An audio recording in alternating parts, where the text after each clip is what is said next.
So the Carpathians are mountains in Eastern Europe and Western Asia. Right, right. Kardashians are a family of misfits from California.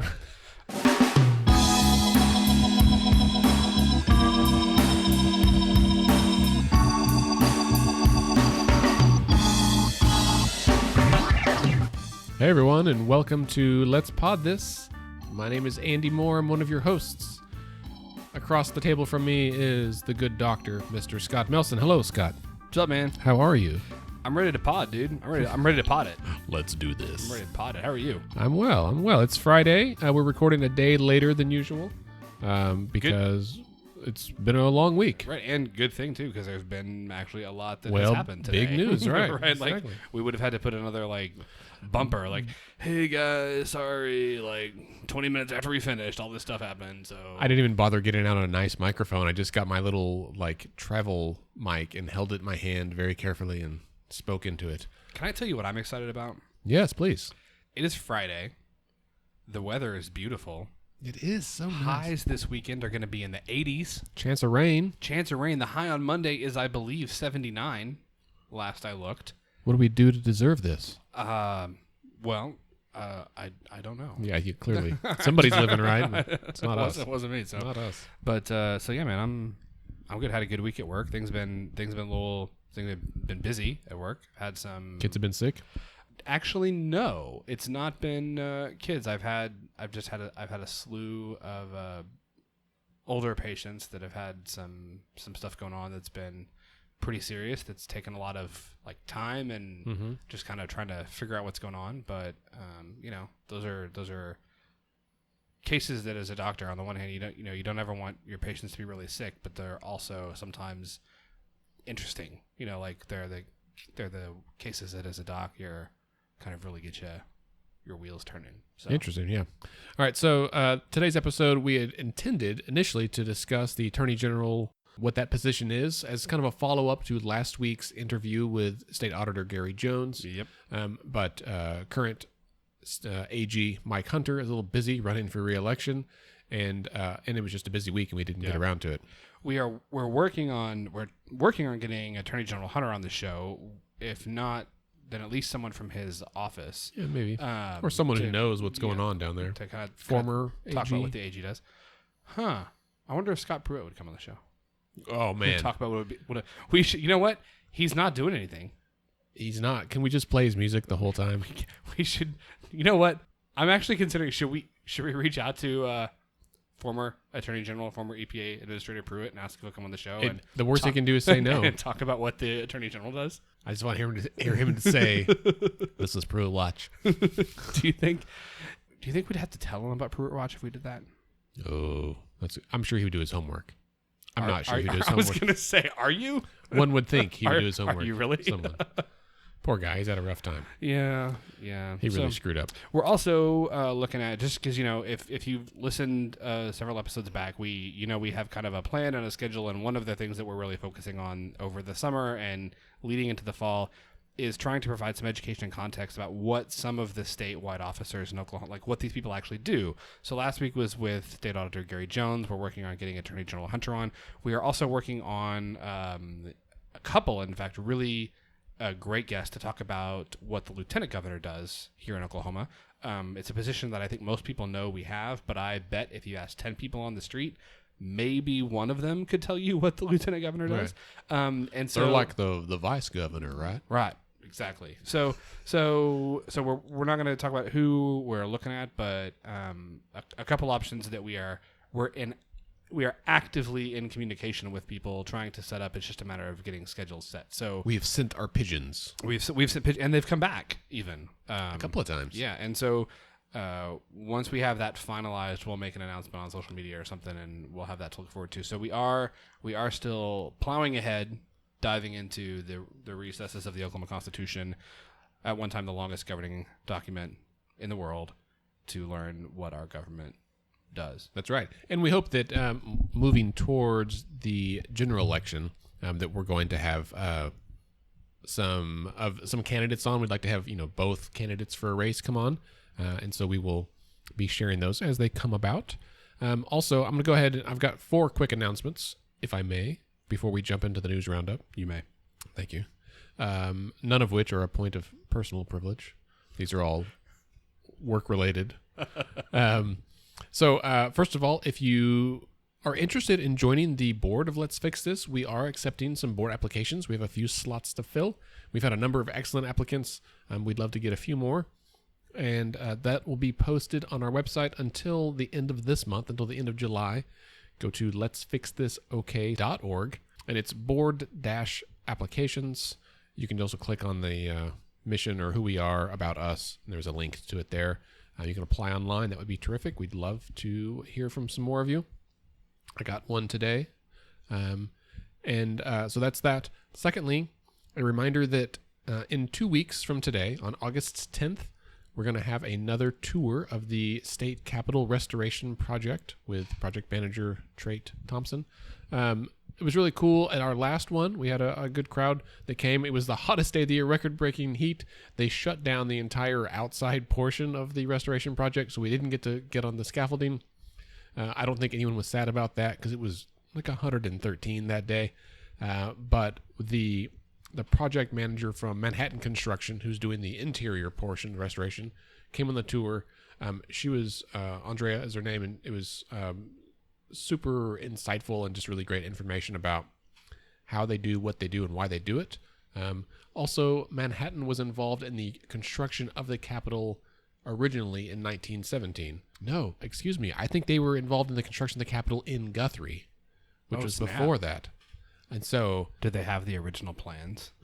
I didn't ask that. Because that would be cool. That would be cool. Also, I've heard if we can return the seal to Guthrie, then like there's some kind of time warp that happens in it. And I don't know. I lost my joke there. Interesting. It's like Ghostbusters 2, I think. with Vigo. Vigo. Have you ever read the story about that actor that played Vigo? No. Holy moly. Interesting? Horrifying. Oh, no.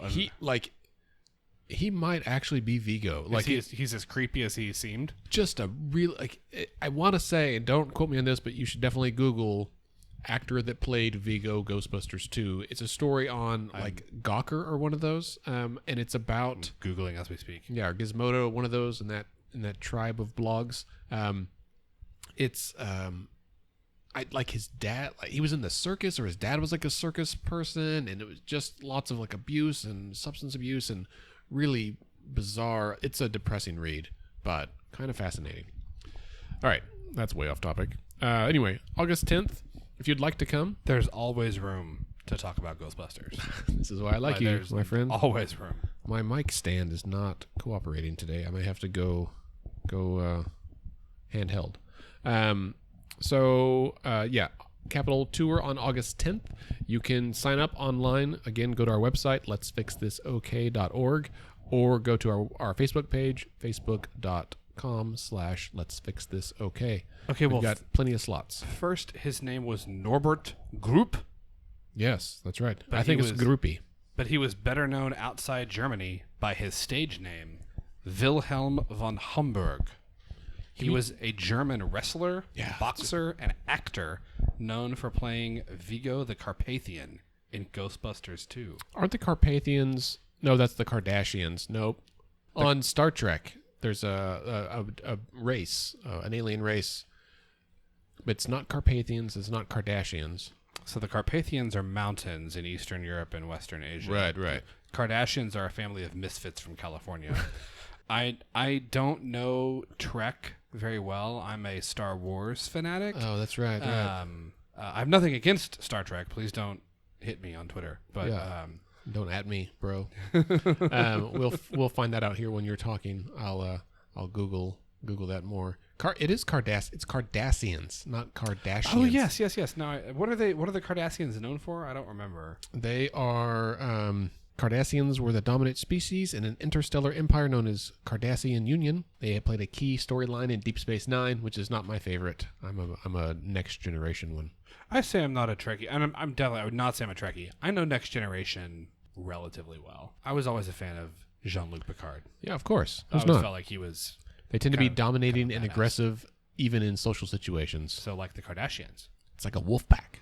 All right. Man, it's been a weird podcast so far. Thanks for hanging with us. All right, everyone. Up next, Sign up for the Capitol Restoration Tour on August 10th. And then also, don't forget, go to our website, letsfixthisok.org. I'm going to plug it again and pick up one of our excellent I Voted t-shirts. Yes. This is a dark blue, a navy, if you will, very soft cotton t-shirt from the Oklahoma Shirt Company, fashioned with an I Voted sticker on the left chest area, just like, or very similar to the ones you get at the polls. Scott, you have one. Yes. And remember, it's not a sticker. It's a way of life. Ooh, I do like that. That's right. And if you enter the code VOTER, VOTER, VOTER, right now you can get $5 off your I Voted t-shirt for the low, low price of just $20. Every dollar that you spend on these fashionable and soft t-shirts goes to help support our mission of expanding democracy across the globe, or at least Oklahoma. Indeed. And then, son of a gun, I thought I had a fourth thing. Didn't I say 4? You did. I knew what the first 3 were going to be. I wasn't sure about the 4th one. Man alive, I don't remember what it was. I think it was the thing about the... Oh, I know what it was. I didn't put it on my list. Likely by the time that you are listening to this episode, we will have already posted a very important event coming up on election night in November. November 6th. It's a Tuesday night, election day. You're going to hear all about it from us between now and then with lots of crazy updates. But here's the preview. We're hosting an election party. That's right, folks. An election watch party. Scott and I are going to be there live on stage at the Tower Theater from 6 to roughly 10 o'clock. Till whenever it's over. Right. As long as we can, we're bringing cots. So Scott and I are going to be hosting. It's going to be like the Tonight Show or the Late Show or the Late Show, whatever you like. Yeah. Scott and I are going to be there on stage and going to have guests, some high profile, some low profile guests for interviews. But all equally awesome. And our plan is we're going to have at least one person, one candidate also having their watch party there, though we anticipate having multiple candidates. Yeah. We really want this to be a bipartisan event. Yep. We'll have one side red, one side blue, some kind of demilitarized zone in the middle with food where you can come together, shake hands, meet people who may have voted differently than you, but just hang out like Oklahomans, right? It's going to be a really good time. We're going to have food. We're going to have drinks. We're going to have music. We'll be doing the podcast live. We actually will be... we will actually be live streaming. We'll record it and post it later. Yeah, but it'll be if you're not able to come, but you want a place for kind of real-time election results and commentary, we'll be streaming that live over the interwebs. That's right. Facebook, YouTube, through that series of tubes, the series of tubes known as the internet. Right. It's a bunch of tubes. It's going to be. I think it's going to be a really good time, and I think a unique event in Oklahoma because it's not. Again, we're going to have candidates there. There may be some candidates that have their watch party kind of, adjacent to ours, but it's not there to celebrate a particular candidate, cause, or issue. It's literally there to celebrate voting. Yes, that's exactly right. Like it's there to celebrate voting. It's there to celebrate the fact that we live in a society that lets us choose our government and hold them accountable. Well, the TV on upstairs, and when I say TV, I mean the projector will be on, yep. Showing some news coverage. But we'll be giving you play-by-play updates as we interview people. We'll have live musical guests, kind of to break up the action or to provide the action. Live musical guests. We'll have a house band. It's going to be an excellent time. Andrew, is there going to be a cost to enter this? No, it's going to be free for guests. How often is that, guys? How often is that you get to go to an awesome party at an awesome venue with, quite frankly, pretty great people. Right. And all you got to pay is whatever you want to drink, right? Yeah. Like free snacks, cash bar, should be a great deal. What the hell else are you going to do on a Tuesday night, right? Right.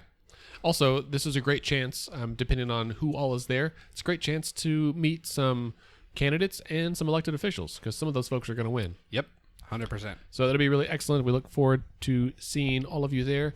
Even if you don't like politics, come for the music, come for the laughs, come for the tears. And you might, and if you come for any of those things, you may find out that you actually do like politics. That's true. I will even bet you money right now. Okay, let me take that back. I will not bet you actual money. I'll bet you Monopoly money. Right. But we hear this a lot. And it's one of my, I've started, not a soapbox. I mean, maybe it's a little bit of a soapbox, but it's a shampoo box. People talk all the time. Well, I I don't care about politics. I'm not interested in politics. It doesn't affect me. Just so you know, whether you choose to acknowledge that it does or not, it does. When we talk about politics, we're really talking about a root word that is from the Greek, the polity, right? The polity is the Greek. The polity is the Greek word for city, all right? And politics refers to, it is the affairs of the citizens, right? Like literally means politics, literally the word politics comes from the Greek word that means the affairs of the people in the cities, which if you lived in Greece, prehistoric Greece or early historic Greece, you lived in a city, right? Like right. Athens, like Sparta, right. City-states. Yeah, and so that's literally what it means. So politics doesn't mean, fighting and infighting and bickering. Those are things that happen as part of politics, but politics is how we do things. Politics is how we make decisions. Politics is how we come together. It's how we govern ourselves. And whether you vote or not, it impacts your daily life, right? Whether you vote or not, Andy, you love to say this, whether you vote or not, somebody is going to run in the election and somebody is going to win the seat. And that somebody is going to make decisions that affect your life day to day, whether you give them your input or not. That's right. Decisions are made by those who show up. So you may not want to, read the Cook Political Report for fun or try and figure out how 538 derives their likely voter model. Like you may not want to do those things, and that's fine. You can leave that to people like Andrew and me who do this for a hobby because we're trying to break it all down for you. Because we have an unhealthy obsession. But you can vote, and you can absolutely show up on a Tuesday night for a couple hours and celebrate with all the rest of us. Hang out. That should be a good time. All right, Scott. Well, with that note, shall we? Now that we've covered the Greek origins of the word voting, Vigo the Carpathian, Ghostbusters 2, the Kardashians, the Carpathians, and the Cardassians. Mm-hmm. Should we let's do some actual news? Should we start the pod? That's right. So there we go. There it is. All right. Hey everyone, we're really starting. This is about politics. It's not just about us whatever we talk about making stuff up. So news updates today are, don't miss this segment, news roundup, weekly news roundup. We have the very first thing, we actually don't have an article for this. This is literally breaking news that happened I think a couple hours before we are recording. The agenda has been posted for the next meeting of the Board of Health. As I'm sure everyone listening is aware, Oklahoma recently voted to legalize medical marijuana. Shortly after we voted, the Board of Health met and came up with a series of rules to regulate this new industry. Some of the rules that they passed were somewhat controversial, requiring a pharmacist to be present in dispensaries, limiting the amount of THC that growers can put in their plants or that growers can grow, eliminating smokable forms of marijuana, requiring a pregnancy test for women before they can be given a license for medical marijuana. Those caused some consternation. Mm-hmm. The natives were restless. People have been upset. As part of all this, it was demonstrated that there were some unhealthy interactions between the chair of the State Board of Pharmacy and the general counsel for the State Board of Health. The general counsel of the State Board of Health has subsequently resigned and been charged with, I think, 2 felonies and a misdemeanor. She gone. The chair of the State Board of Pharmacy was terminated yesterday or the day before for offering a bribe to said general counsel to the State Board of Health. Allegedly. Right. And however, her attorney indicated they might countersue. Yeah, which is odd to me because, that's odd to me. Like, they have the text messages that show her offering a job to the general counsel. Right. Like, the text messages would seem to show a bribe. Right, and they were like, she may have been wrongfully terminated, and all of us thought that seems unlikely. Yes. In addition to that, this week on Wednesday represented the first meeting of the bipartisan legislative working group to address medical cannabis. They met on Wednesday. Yeah, did you listen to that? I did not. It was interesting. I mean, I don't want to steal your thunder here, but they had representatives from Green the Vote and from Yes on 788. Bud Scott was there, and I forget the guy's name from Green the Vote, which is really the organization that's pushing recreational marijuana. Right. State question like 797 or whatever it is. Yeah, I think there's 796. There's two. Yeah, but I don't know. I haven't even looked in to see why there's two.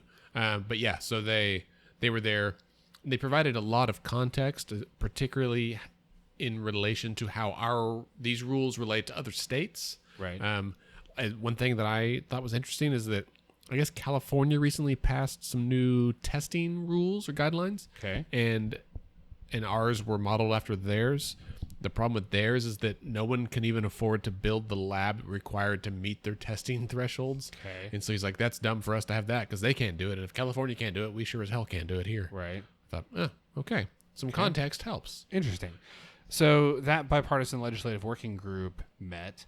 The State Board of Health said that they are going to set a special meeting, which is going to happen, I believe, next week on August 1st.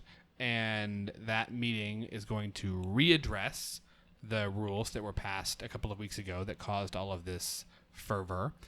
And that is the background that leads up to the breaking news today. And the breaking news today is that the State Board of Health has posted the agenda for that meeting, and they have also posted a draft of the new rules. And if you voted for medical cannabis in Oklahoma and you were upset by these modifications to the program, you will likely be very happy at the proposed rule changes. So the new rules would dispense with the requirement of having a pharmacist in the dispensary. You see what I did there? So no pharmacists in dispensaries. It would eliminate the cap on THC concentration for growers from 12% to no cap. It would eliminate the requirement that that women undergo a pregnancy test and have a negative pregnancy test before getting a license. It would reinstate smokable forms of marijuana. And it would eliminate the rule stating that dispensaries cannot be located within 1,000 feet of a school. Interesting. It would remove churches from that rule. So the rule said that dispensaries cannot be located within 1,000 feet of a church or a school. It will remove churches from that requirement. So they still can't be within 1,000 feet of a school, but they can be next door to a church. Which is fine. Right.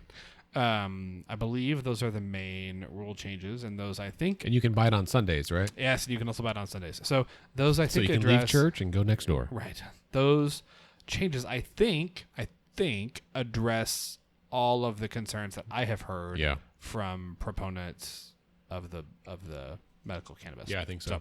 So assuming that nothing else untoward happens, which is assuming a lot because there's 5 days between now and August 1st, and the way this has gone down, 5 things will happen every day. So assuming there are no other changes, the State Board of Health will meet on Wednesday. They'll pass those amended rules, and everyone can just take a deep breath or sit back and smoke a bowl or whatever you do to relax. Right. So we're going to try to get either Senator Greg McCourtney or House Rep John or Majority Leader John Eccles here on the podcast maybe next week to discuss this. I had to tune out before the end of the meeting. Do you know if the working group is meeting again? I assume they'll meet again. I don't know when. Okay. Maybe we can find out. Try to get them on the phone for next week. Do you happen to know, did they have any representatives from the medical community there? I think so. To give testimony on medical marijuana? Yes. I believe they had. I only caught about half of the meeting. But I believe that they did have people kind of from both sides. The part that I caught, and I just because I had to go pick up my kids, I didn't get the rest, was that they it was the proponent side, and they were trying to kind of ask like, what was the original intent of this law? How did anyone say to get recreational marijuana? No, I mean they were because that was the intent of the law. No, it was really earnest and like really just kind of personable and pretty authentic. It's the guy from Green the Vote who's like really highly regarded in this and does like this is a real business for him.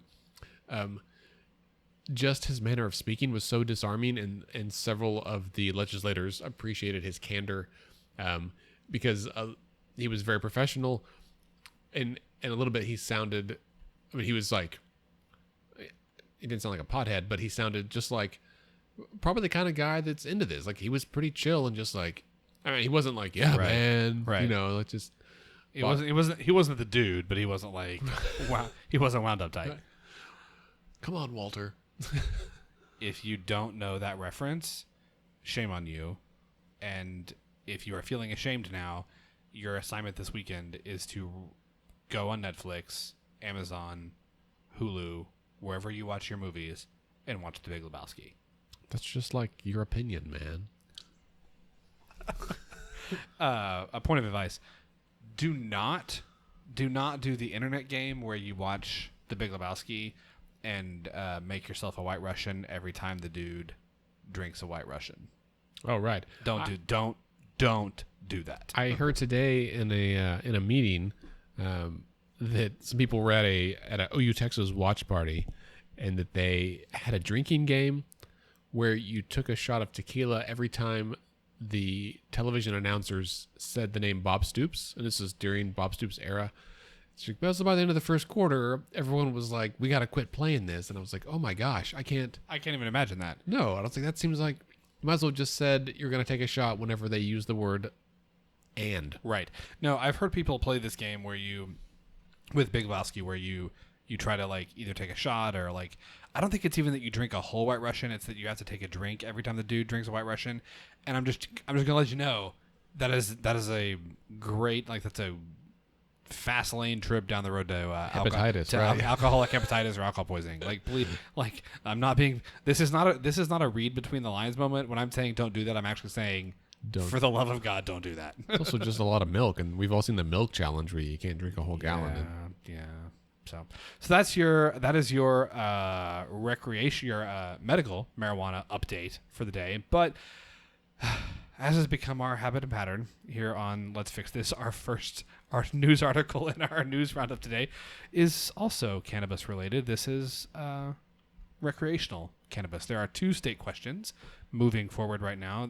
They have very nearly all the signatures that they need to get these on the ballot. We've got an article by Dale Denwalt, great journalist at News OK, the Oklahoman. For recreational marijuana in Oklahoma, the November vote might be too early. So we had this discussion last week, and we've had it in some other meetings that we've been in on whether or not recreational marijuana, should they get the number of signatures that they need, which is 124,000 valid signatures by August 8th, whether they would be able to get recreational cannabis on the ballot in November. Mm-hmm. I think you and I made a gentleman's agreement about this. You said it won't be, and I said it will be. It looks like, I'm not giving up hope, but it looks like you're going to win. So this article, hot diggity, really digs into the kind of the nitty gritty, if you will, about how state questions work and what has to happen in order for a state question to be placed on the ballot. Because some of this is like in statute, right? In the law, right? In the way the Constitution is written, that there are some numbers that are definitively articulated, right? Like they have to have everything done 70 days prior to the election, right, in order to have time to put it on the ballot, right. However, it typically takes 60 days to like validate all the signatures, right? So they need 124,000 signatures. They need those by August 8th, right? However, once you turn in the signatures, they have to be validated, right? And so if you ever have wondered what the Secretary of State does in the state of Oklahoma, this is one of the things. And the Secretary of State, James Williamson, had said that his office will have to hire employees, train those employees, and then have them count the signatures, and that could take 2 weeks. Now, it seems like that since this is one of their big responsibilities and there are state questions all the time, they should already have employees that know how to validate signatures. But that's, well, it's not employees, it's like contract, because it's not all the time. Right, but then they have to be verified by the Supreme Court. Right. And so essentially the other important date here, so August 8th is the date by which they have to have the signatures. However, the last day that Governor Fallon can add questions to the November ballot is August the 27th. Mm-hmm. So they have 19 days in between. So even if they turn in the signatures on time on August 8th, even if the signatures are all validated, then they turn them into the Supreme Court, and the Supreme Court has to certify them, and that usually takes 8 to 10 days, all right? And then after that, according to state law, the organizers of state questions have to put a public notice in a newspaper, and they have to wait 10 business days in case somebody wants to challenge the signatures. If there's no challenge, only then can you put the state question on the ballot. And I'm going to go ahead and say someone is going to challenge the signatures. Like someone's going to. That's going to happen. Well, because you typically get like 20% more signatures, right, as a buffer in case they throw some out. Because what happens if anything on that page is off a little bit, they throw the whole page out. Right, and so that's why they need 124,000 signatures. They're collecting 150. Right. Yeah. So let's do some quick math here. 150,000 signatures, and they have 19 days. You said, does that count weekends? No, they have 19 days not to get the signatures. Right. But to get them validated before the deadline. Yeah. So that is, they would have to validate them at a pace of 7,895 signatures per day in an 8-hour day. That's basically, they have to validate 1,000 signatures a day, which seems like a lot. Not a small task, right? I mean, if you've got, 30 people doing it, that's one thing, but that's not the way this works. There's no reason to hire that many people. Right. And so Isaac Kevinis, is that how you say his name? He's president of Green the Vote, and he said if he gets the signatures turned in by August 8th and the government does everything, as quickly as they can, he says we should have a 3-day window. I think that the biggest hurdle there is getting them certified and then not getting a legal challenge, and there will be a legal challenge, I think. I mean, I think there's enough. The opposition to this in some quarters of Oklahoma is fierce enough that I think the signatures will be challenged. I think there's also a cohort of people who do not want recreational cannabis on the ballot in 2018.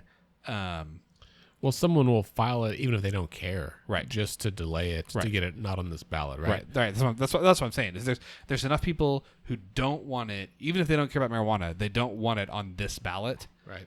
And so they'll challenge them for that reason. Did in our previous discussion of medical marijuana, did you mention that you can now apply online? That's live? I didn't, because I didn't know that. Oh yes. So there's a new website for all of this. That is, it's the Oklahoma Medical Marijuana Association. And if you go to omma.ok.gov, that's Oklahoma Medical Marijuana Association.ok.gov, they've got a pretty quick and easy website. It's surprisingly well done. It has the draft of the emergency rules that will be voted on next week. It has the summary of the rule revisions. It's got the application information, adult patient, minor patient information, temporary patient if you're from out of state, caregiver, grower, processor, dispenser, and transportation application information. Information for physicians. Hello, Dr. Milson. And research application information. And then stuff about 788, the passage, all that stuff. A dedicated website. It's pretty handy. Here's what I'll say about this. In spite of the stuff going on at the health department with certain individuals, right? And I want to differentiate here between the health department being the several thousand good, solid, salt of the earth Oklahomans who are doing this public health work, and the 2 or 3 people who are really screwing things up for everybody else. That happen to be the ones in charge. Right. Yeah. The people at the top that are just the bad apples and giving this great organization a bad name. Somehow in this organization has done a couple of great things. One, they pulled up all these rules and a dedicated website for this and a dedicated email address. OMA@ok.gov was up there. I think there's still a job opening to run this organization as well. They've done this pretty quickly. Also, on a totally unrelated note, but if you are an organization or a business and you would like to provide free condoms to people coming in, you can apply, and the health department now has a method to get you condoms to stock in your bar, your restaurant, your coffee shop, your hangout place, whatever, your cyber cafe. That's a thing. Condoms@health.ok.gov. That's the email address. Do you just go up to the guy that's working at the cyber cafe and be like, "Hey, dude"? No, you go to the bowl. You got any condoms? You just go to the jar or whatever and pull them. Take them yourself. But, I mean, would you do that? Would you just be walking out of a coffee shop and then there's a bowl of condoms there and you need just condoms, reach in and grab why some? not? They're free if you need them. I mean, you can go to the store and pay extra money for name brand Trojans that aren't any better than other ones, or you're at the coffee shop and you grab them and you go.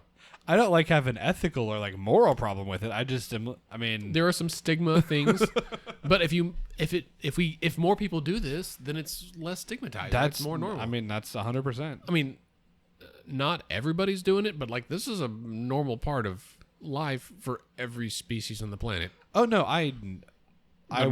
not all species use condoms. I think we're probably unique in that way. No, I get that obviously, but that's just that's interesting. I didn't know. So there you go. It's really aimed at nonprofit like social services organizations who may not otherwise have a agreement in place with the State Department of Health. But this is a great way for health clinics. I'm just imagining it's 1:30 in the morning.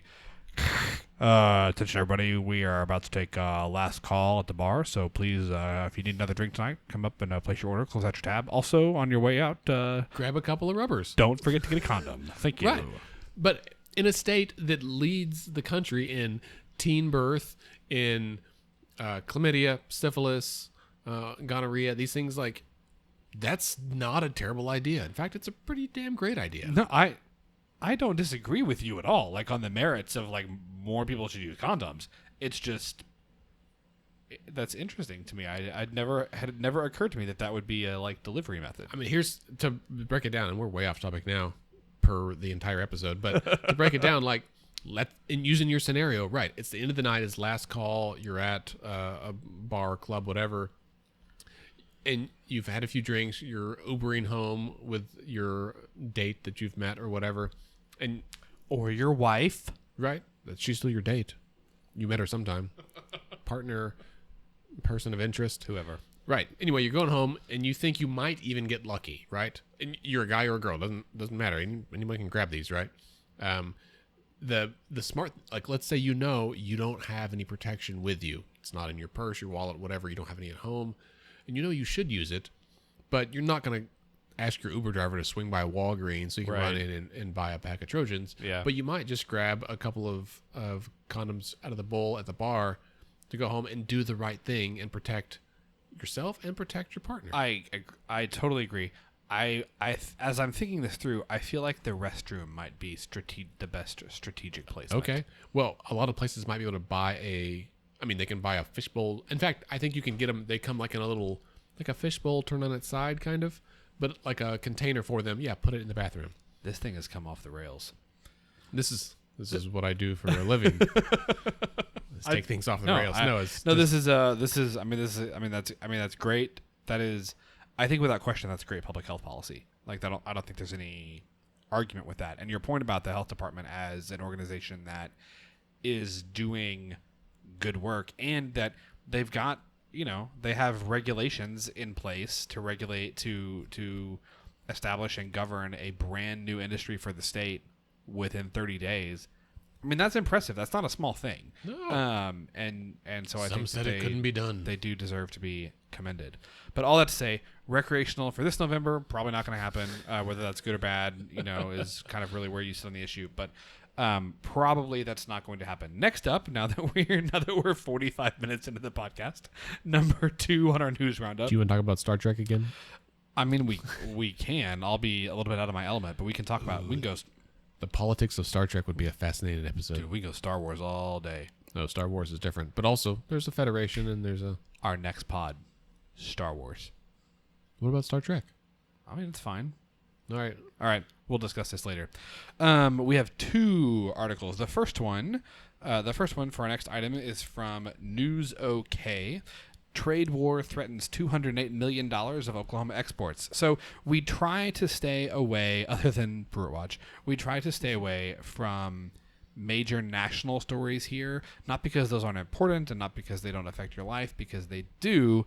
But we really try to kind of be hyper local here on the pod and talk about what's happening in Oklahoma City on a day-to-day basis, because for obvious reasons that doesn't get near as much coverage. However, this is one that we felt was really worth getting into the weeds a little bit. President Trump has, as fulfilling a campaign pledge that he made, has instituted a wide-ranging system of tariffs on countries with which the United States has bilateral trade. This includes Canada, Mexico, the European Union, and China. President Trump campaigned on cracking down on what he describes as unfair trade practices in which, as he sees it, other countries are taking advantage of the United States. I'm trying not to be just super talking down to the president, but he seems to think that when the United States has a trade deficit with a nation, that means that they owe us money or that they are stealing from us in some way, which is not the case. You can have a legitimate argument whether or not having a trade deficit is a good or a bad thing, but he will say that we had a $500 million trade deficit with the European Union last year, like they're stealing from us, and that's, to be clear, that's just not what that means. However, he has put some tariffs on pork. He's put tariffs on steel. He's put tariffs on iron, and as many people have anticipated, when he enacted these tariffs on other countries, those other countries responded by putting tariffs on products that are exported from the United States.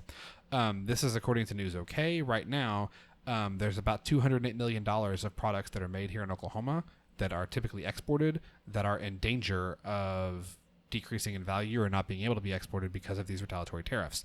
And just so you know, that $208 million translates to 401,000 jobs that are dependent on trade in 3 industries. That's all in Oklahoma? All in Oklahoma. Whoa. That's export of meat, mostly pork, and then iron, steel pipes, and cotton.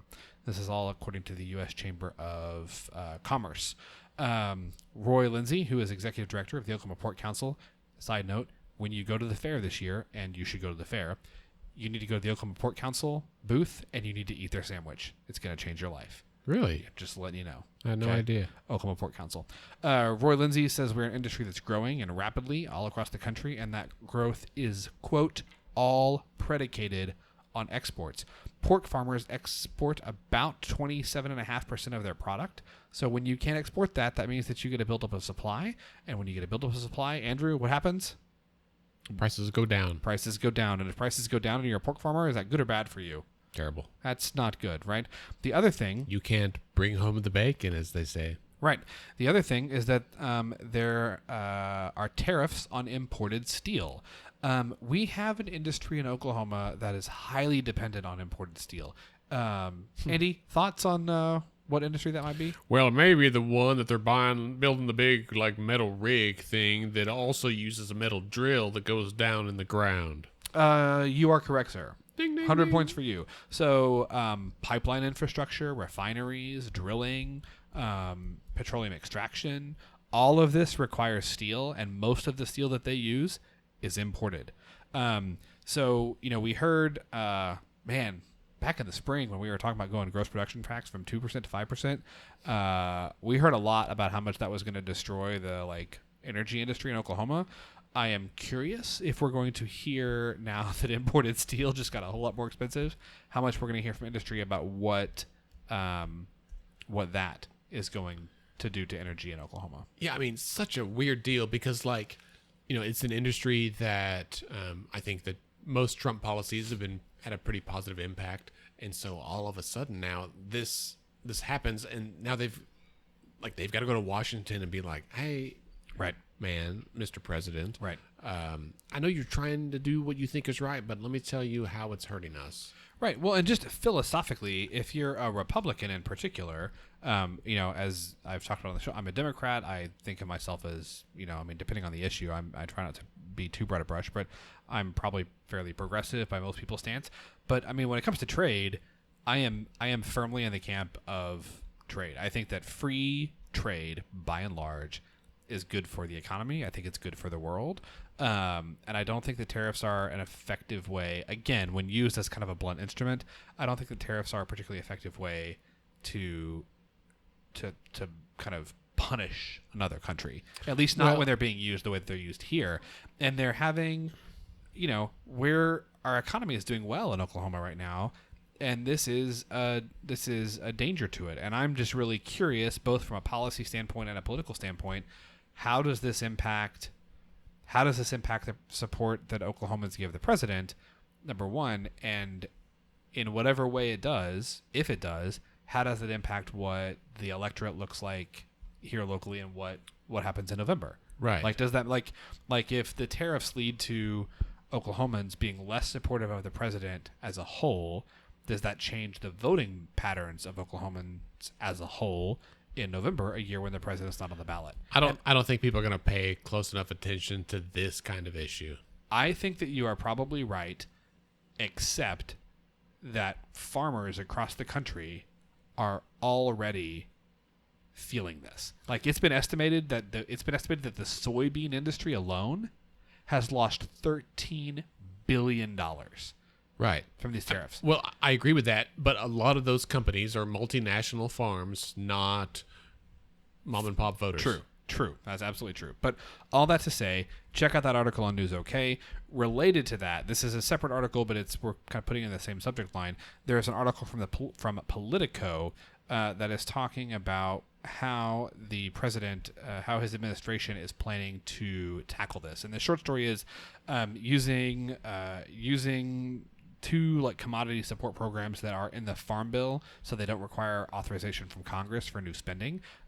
Sidetrack, quick civics lesson. Congress has the power of the purse, so if the government wants to spend money, Congress has to appropriate it. However, if money has already been appropriated, sometimes there is discretionary spending, and this program falls under that. So this is $12 billion that the president can spend and doesn't have to ask anybody's permission. Okay, they have announced a plan to use these two commodity support programs, and you distribute about $12 billion to farmers across the country to kind of offset the effect of these tariffs. Right. Now, just to come full circle here, and again, if you think I'm wrong or you think that this is, I'm getting too partisan, I just, call me out, I guess. But the president instituted tariffs. The countries against which he instituted tariffs issued retaliatory tariffs. That has caused the income of farmers to go down because prices have dropped. So the president is going to use taxpayer funds to support the farmers and the income that they've lost because of the tariffs that he instituted. Well, so I will again highlight that's circular. That's just money from your left pocket going to your right pocket. Right. Secondly, while this will affect some Oklahomans, undoubtedly, agriculture is a big business here. This more proportionally and to a greater proportion affects big business, like big ag, which are often companies that are headquartered in China. China? They're over in China. In China? In China. China. In China. And so that's our President Trump impersonation, in case anyone was not clear. Not gonna do it. And so Hashtag sad. He's going to give money back to farmers, but a lot of that money is going to go to other multinational companies who are not actually Oklahoma. Yeah. Now, some, yes, I will agree. And like for those people, this matters a lot. I'm just saying a big chunk of change is going out of the country again. And the thing is, it didn't have to be this way. Like, I understand he's trying to hit China. Now, I'm not an expert on international trade or economics, but to me, if you want to hit China, the way that you do it is to, maybe form like an organization of like all the countries that are around China and get them all together and negotiate a widespread trade agreement between all of those countries, so that it puts all of those countries kind of together where they're on the same side, where they're trading with each other, but they're not trading with China. And that way you have a lot of leverage. You can say, hey, we have this organization of like 15 countries that all trade with each other, and none of them are going to trade with you. And if you want to be part of it, you can, but if you are going to do that, then here's what you have to give us. Here's concession A, B, and C that we want from you if you want access to this market of like 15 countries. Like, to me, that seems like a better way to do it.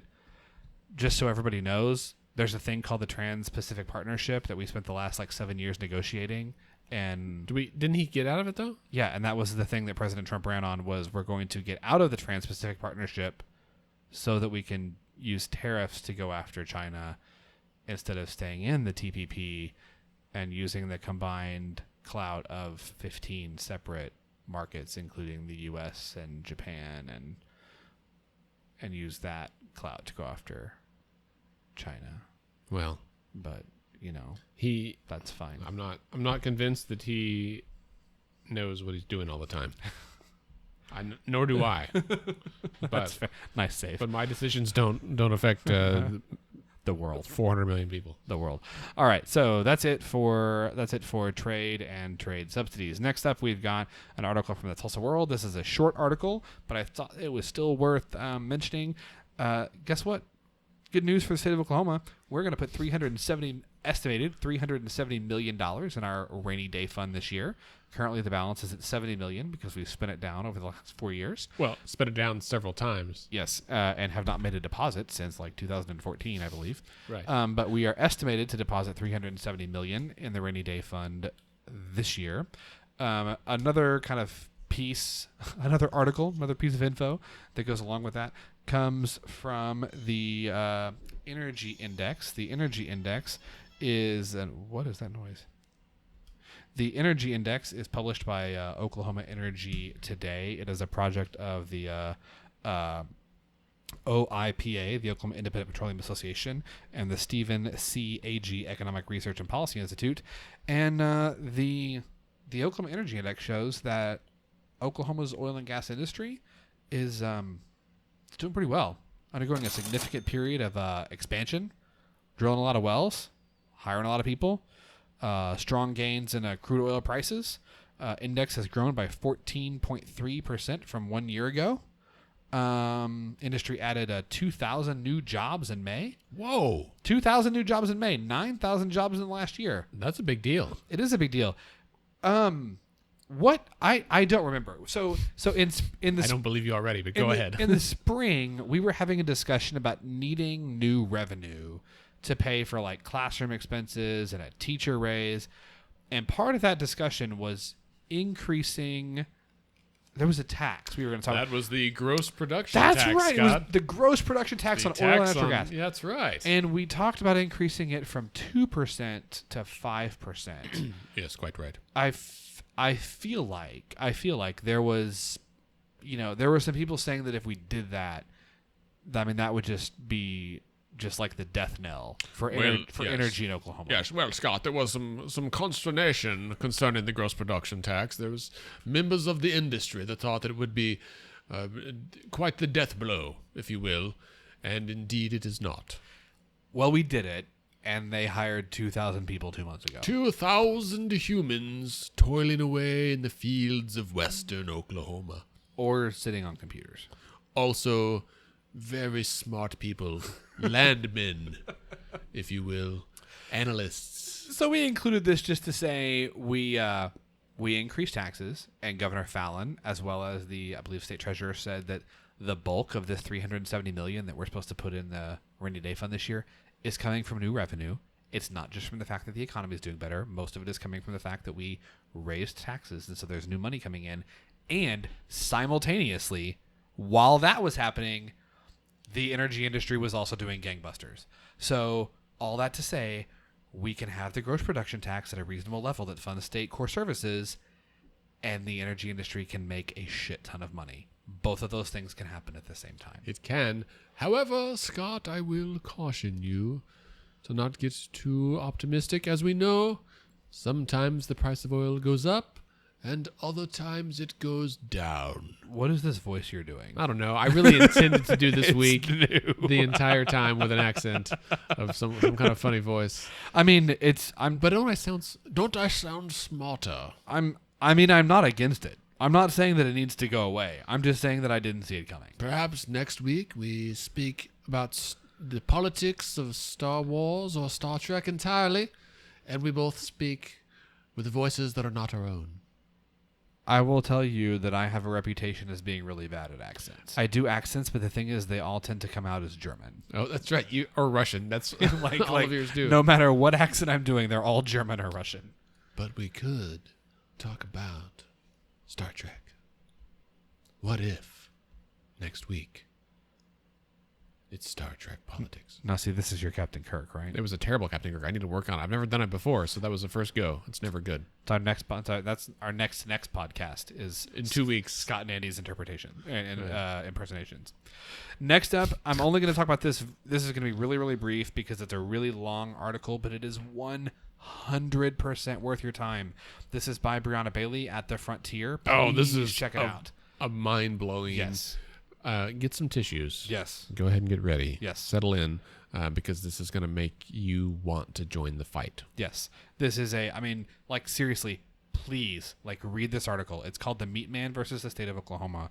It's about a gentleman named Laverne Berryhill who died in prison for stealing $52 worth of meat from an Oklahoma City grocery store. Pause. $52. Yes. Worth of meat. Yes. In 1990, he was 33 years old, and an Oklahoma judge sentenced him to 40 years in prison for shoplifting. Now, I think that there is one point that's important to make here. One of the reasons that he was sentenced to such a long, one of the reasons that he was put in prison for such a long time was because he had so many prior convictions. Mr. Berryhill was a drug addict. He engaged in theft repeatedly to support that habit. However, he was always careful to steal under $50 because if you stole under $50, that was a misdemeanor, and you could only be sentenced. There were limitations into how long you could serve in prison as long as it was a misdemeanor. So he always tried to steal under $50. However, one time he made a mistake. He stole $52. And when that happened, they threw the book at him because he had such a long criminal history. And I'm not saying, and I only bring that up because I love The Frontier, and I think Brianna does fantastic work. I think that to say he was sentenced to 40 years in prison because he stole $52 worth of meat, I think that the full story is he was sentenced to 40 years in prison because he stole $52 worth of meat after having spent the last 10 years stealing things $45 at a time. That doesn't make it okay. That doesn't make it right. That doesn't mean that that's what should have happened. What should have happened is this guy should have gotten treatment for the substance abuse disorder that he suffered from and not died in prison. That's what should have happened. But I think that there would be maybe some pushback on the idea that it was this one thing. He committed this one crime and got put in prison for the rest of his life. No, but this article does a great job of highlighting the larger issue that we all know exists, is that we have terrible infrastructure in our criminal justice system. 100%. To help redirect. And by his own admission, he's Yes. I need to get out of this. I need to get off this crack. Right. I need to Right. do things differently. So. Right. No, and that's really, we could literally do a whole podcast talking about this, and maybe we should have Brianna on and talk about it because it's such a fascinating and tragic story. But please go to The Frontier and check it out. And speaking of criminal justice, if you are interested, if you really want to make a difference at this, and this is something you're passionate about, and you want to do this full time, the good people at OK Policy are hiring. They got a new grant to do a project about this. Let's do it. And I mean, it looks great. It seems like a great job. And if you are at all interested in this, man, go up there. They need your help, and you could dive into this, and it'd be a really great thing for America, at least for Oklahoma. Merca. So all right. I believe that our last article today is a very recent post. Some breaking news this afternoon from Nondoc. Andrew, would you like to? I've got that take us one through right that? here, Scott. Dateline, Oklahoma City. PSO, which is the Public Service Company of Oklahoma, announced today that it's going to cancel the $4.5 billion, that's billion with a B, bravo, wind catcher project. So the wind catcher project, you may have heard about it maybe in passing. This was a giant wind farm that was going to go out in the panhandle of Oklahoma, where there's lots of wind and not much else. And it was going to be out there. It's going to be the largest wind farm in the country, in the entire continent in North America. If you're in the Panhandle, we know that there's also beef cattle. There's beef cattle And pigs. beef cattle, corn, soy, pigs, and wind. Yeah. Alfalfa. Yes. Anyway, Proceed. but you can grow many of those things beneath the wind farm, right? I believe all of them. All of them. I don't think any of them are tall enough to reach the wind turbines. Anyway, this would have been a huge deal, and it's been talked about for a long time. Now, we had heard, again, there was some consternation concerning the wind catcher project from landowners because if you build a big wind turbine and it spins when the wind blows and it generates energy with the turbine inside, that energy has to get back into the grid somehow. And so it gets back in the grid through big old fat wires, right? Big high voltage electric wires that run, I think they run underground between them. Eventually it goes up and goes on a pole, and it's got to go back into the grid. The really, really high the really, really high voltage, 200, 250,000, I think it's actually 200, 220, 250,000 volt transmission lines, those run above ground. Right. Those big, enormous ones, and yeah. when the big metal looks like a person. Yeah. Those run above ground because the cost to bury them is astronomical, and two, if something happened and one of them broke, you wouldn't want to have to dig it up to figure out what the problem is. So those run above ground. Yeah, and you can see it as easy. It's tough to find out where it broke. Correct. But if it's broken up in the air, you can just look up and be like, oh, there. But yeah, this is a big deal, and it's a big deal. And interestingly, PSO made the decision to cancel the project predominantly because of a decision that was made by the Texas in Tejas. That's right. Yeah, the Texas Public Utilities. Yeah. So, and this was kind of expected. So the Public Utility Commission of Texas announced that. What did they announce? It just says decision. They rejected the project as proposed, saying it doesn't offer benefits for ratepayers, meaning customers, you and I, as currently structured. So they're canceling it, and I will say this. So it's big news today. There's always a chance that they could rejigger this and come back and be like, it's back on, right? Yeah. Like they haven't actually spent the money yet. My understanding is that there are probably some kind of tax incentives involved in this coming from the state of Oklahoma to the wind industry. Yep. Do you believe that? Yep. To be true? Yep. And so it's a big deal. It would mean some jobs, not 9,000 jobs, but maybe a few hundred jobs. Sure. And they're probably high-paying jobs. Yep. Also, this project, the Wind Catcher project, would have been good for the environment.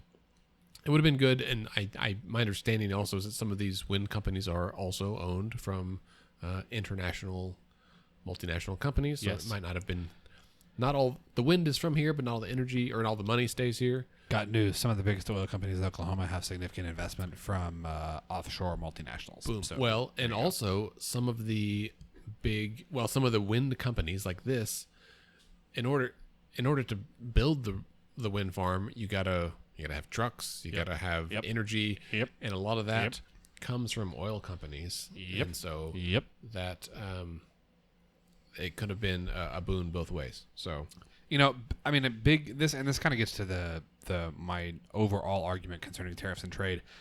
Like, economic activity is good for everyone, right? Like the more economic activity you have across industries, the better. Right. And there are times that even an industry that would seem to compete with yours, the fact that they're because the wind industry, right? Like the oil industry says, well, we don't like wind because they're a competitor. Yeah, but all those people that they employ, that they pay, those techs that they pay $150,000 a year to work on the windmills, those guys have families. They drive cars. They heat their homes, right?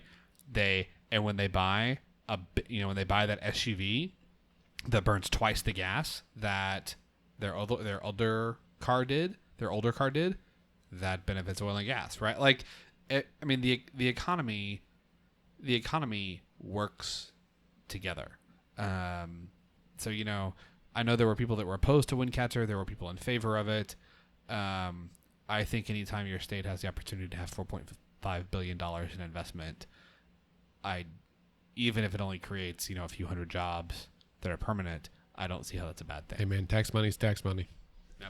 So we have covered today Ghostbusters 2, Vigo the Carpathian, Carpathians in general, Kardashians, not to be confused with Cardassians, condoms in bars, coffee shops, internet cafes, and just the general availability of condoms overall, a generalized theory of macroeconomics, marijuana, Energy, oil and gas.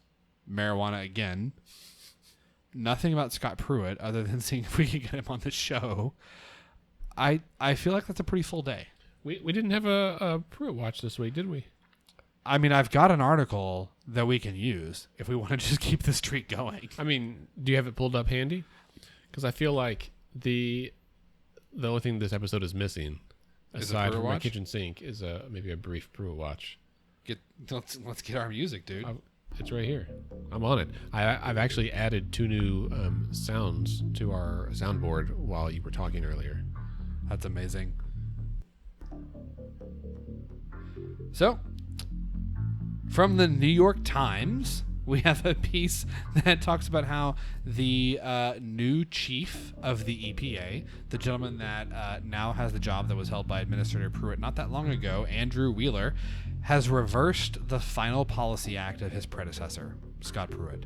So, as we just discussed last week, Mr. Pruitt had sought to grant a loophole for so-called glider trucks. These are tractor-trailer semis that have engines that emit significantly more fumes and pollutants than newer trucks. These are old trucks. Yeah, they yes, with rebuilt engines.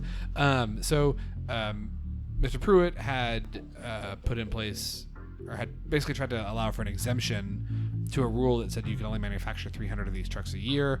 That ruling was stayed by a court, and in the face of what was apparently an almost certain judicial defeat, Mr. Wheeler has decided that he will reverse that policy, not grant the loophole, and there will only be a certain number of glider trucks allowed to be produced this year. All right. Is this basically the same update as last week? No, it's a new update. It's a totally different one. Last week was just they were going to... Last week was the court issued the stay, and they were going to see what happened. Right. This week is Administrator Wheeler is like, yeah, about that, no. All right. So Mr. Pruitt's final act as EP Administrator has been kiboshed.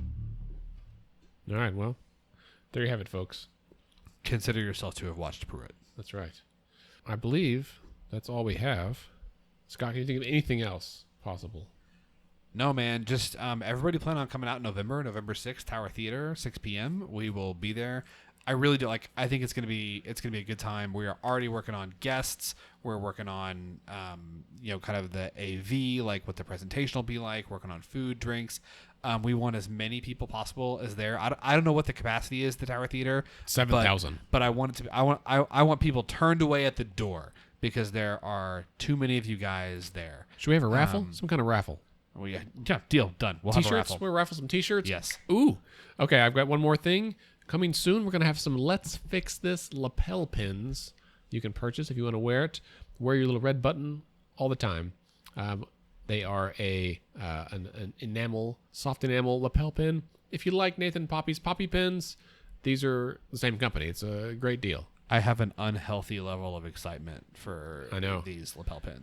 We had a bit of a flaw in the original manufacturing process, but they should be here within a week or two. They'll be on our website, available for purchase, I think for $10, which is a hell of a deal. All right, and also we would like to do a new segment. Two new segments. One is the Let's Pod This mailbag. And so for that, we need you, listeners, to send us a quick question. So send your question to podcast@letsfixthisok.org. Podcast@letsfixthisok.org. That email will go to both Scott and I. And each week we'll respond to some viewer questions, comments. We'd love to hear from you. If there's something you'd like to have discussed, someone you want us to talk to, if you yourself would like to come on, send us an email. Yeah, we're just two guys that do this in my office. Speaking of which, Peter, if you're listening, we haven't forgot about you. Your email is still in my inbox, and maybe we'll try to have you on in the next week or two. And get you your tote bag. I will send you an email. I have your tote bag somewhere handy.